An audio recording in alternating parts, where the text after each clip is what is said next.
Magandang gabi sa ating lahat mga kapapsi. Ako po'y kakain ng hapunan mga kapapsi. Ang ating ulam mga kapapsi, napakasimple lang pero para sa akin napakasarap na to. Paksiw na salingasi, paksiw na tamban mga kapapsi. Basta ako kakain sa hapunan, yan, ulam ko mga kapapsi. Namimiss na ko kumain ng tamban na hindi talaga ako mananawa ng ganitong klaseng isda dahil talagang yung kasanayan natin sa probinsya. Ang sarap to mga kapapsi, manamis-namis pag kinakain mo lalo na pagpaksiw. Yan. Saka may saging din tayo. 3 pirasong saging, pangtulak ba? Panghimagas natin, 3 saging. Ayun, sino pang hindi kumain dyan, sabayan niyo ako. Kain tayo mga kapapsi. Yan, napakasimpleng ulam sa hapunan mga kapapsi. Ano? Salingasi. Napakasarap yan mga kapapsi. Pag lalo na pag yan ang kasanayan mo, talagang manamis-namis yan pag kinakain mo. Yan, siling haba. Ang pag-ara sa kain natin mga kapapsi. Yan, napakasimpleng ulam pero napakasarap yan mga kapapsi. Kung may kanin tayo, pag ako na talaga kumain mag-isa, sinabahabi ko sa inyo, kakamay na talaga ako kasi kasanayan ko ganyan ang kamay. Yung parang masarap pakiramdam pag nakakamay tayo. Yan. Saka partneran natin na siya ng saging. Masarap para kumain mga kapapsi, paksiw at saka saging pag sasama mo, pag partner mo. Yung maasim-asim na, manamis-namis ba. Yan, medyo nag-ingat lang din tayo sa ulam natin kahit sanay tayo kumain ng ganyang klaseng isda. Siyempre, mahirap yung hindi tayo mag-ingat. Mamaya baka matinik tayo. Yan. Kaya kunting ingat lang din. Yan. Masarap mga papsi, malasang malasa. Kasi hindi siya nga paksiw lang na paksiw. Paksiw adobo ginawa ni Mrs. Paksiw adobo niya. Pinaksiw niya, si adobo. Ay, lagyan niya ng kunting tuyo.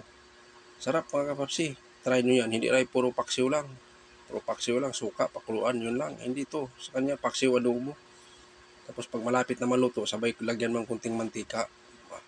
Talagang paparami ka talaga ng kanin yan mga kapapsi. Kung hindi lang gabing yan mga kapapsi, talagang magdadagdag pa ako ng kanin yan. Sarap mga kapapsi, malasang malasa. Kaya ginawa ko na lang, siyempre matutulog na tayo dahil medyo pagod din ako kasi tagal kami pinapauwi, may activity rin kami doon sa pinapasukan ko. Tuwing Sabado, wala kang magawa, talagang required ng kumpanya, talagang gagawin mo. Makisama ka sa kanila. Nakakatulong naman din sa akin, lalo na sa akin bilang isang security guard. Sino pang di nakakilala sa akin mga kapapsi, ako po isang security guard mga kapapsi. Laking bagay din sa akin. Self-defense ang tinuro sa amin mga kapapsi. Hindi ko pinapakita kasi masyadong confidential daw, sabi ni Master. Master ang tawag namin, yung instructor namin. Magaling mga kapapsi, Master namin. Magaling magturo. Dami siyang tinuturuan kaya ang schedule namin hiwalay-hiwalay, kalat-kalat. Kasi hindi siya nag-focus sa amin. Dahil malaking kumpanya din kami, 3 agency po, isa lang may-ari. Meron pa siyang mga tinuturuan na iba. Kaya papasalamat din kami kanina, dumating siya. At least bahagian niya kami ng mahigit 2 oras. Kasi 5:30 ako nag-start, natapos kami ng 7:45. Medyo sulit din yung bayad namin. 150 per season mga kapapsi. Mura lang dahil malaking kumpanya kasi at saka marami kami. Yun lang po mga kapapsi, update ko lang sa inyo at ako po ay nagpapasalamat sa lahat ng tulong at suporta nyo sa akin mga kapapsi. Hanggang dito na lang ako. See you next vlog. Thank you for watching.